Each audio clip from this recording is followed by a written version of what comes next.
Bapak Ibu peserta diklat yang saya hormati, kita akan melanjutkan pembahasan tentang permohonan pengujian undang-undang terhadap Undang-Undang Dasar 1945.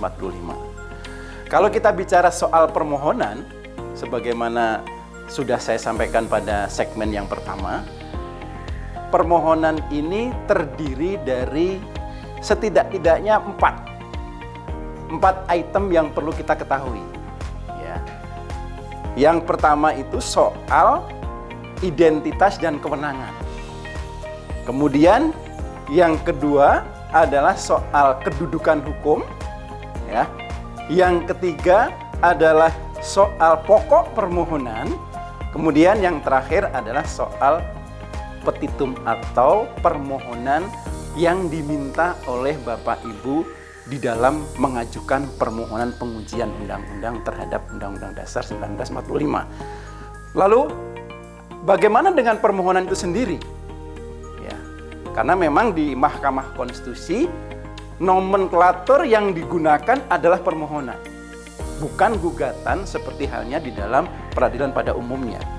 Ini ditegaskan dalam pasal 1 Undang-Undang MK, sekaligus dilaksanakan atau diuraikan kembali di dalam pasal 2 Peraturan Mahkamah Konstitusi nomor 2 tahun 2021.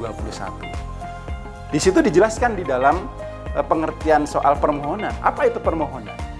Permohonan adalah permintaan yang diajukan secara tertulis kepada Mahkamah Konstitusi mengenai pengujian undang-undang terhadap Undang-Undang Dasar 1945 atau pengujian peraturan pemerintah pengganti undang-undang terhadap Undang-Undang Dasar 1945.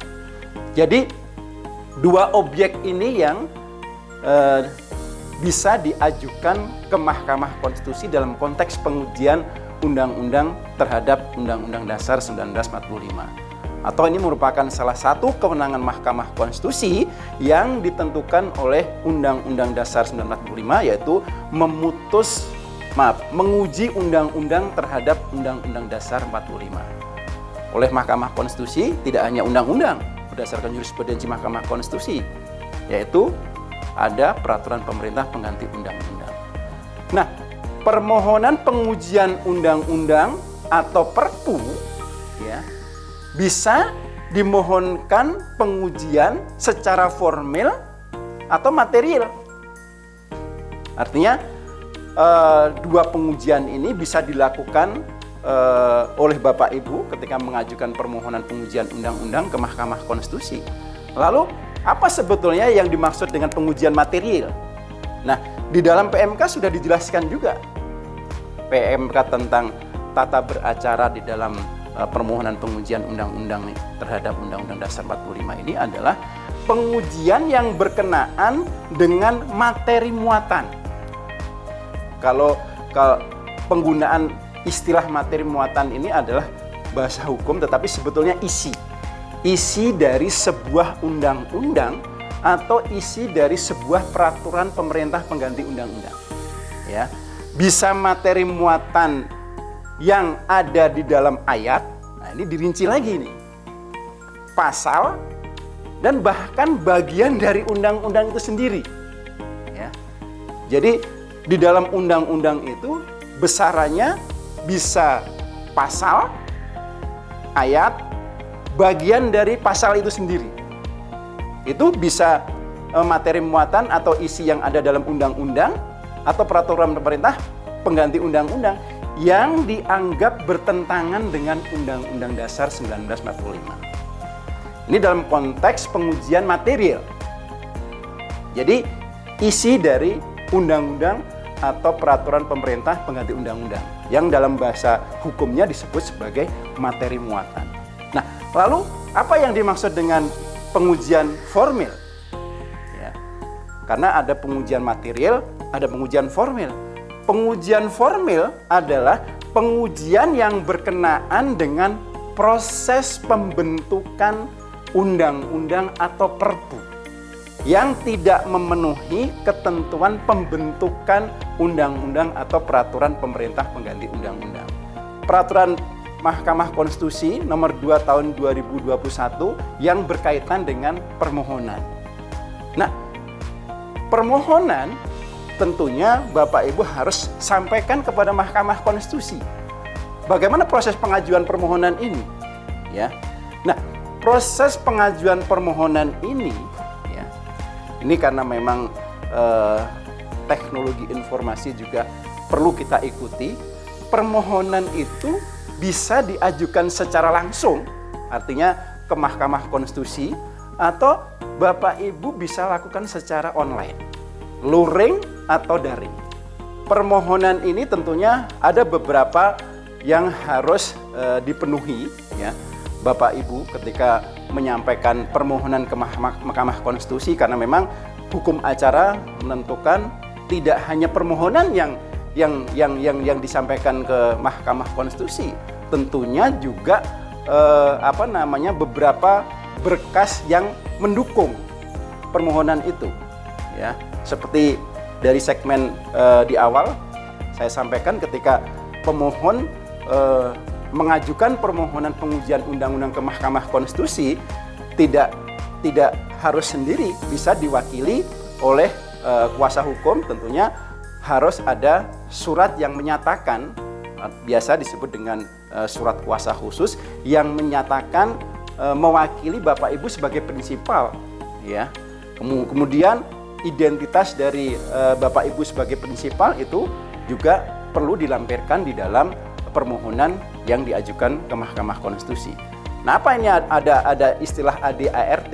ADART ini berkaitan dengan soal pemohon prinsipal yang badan hukum, ya.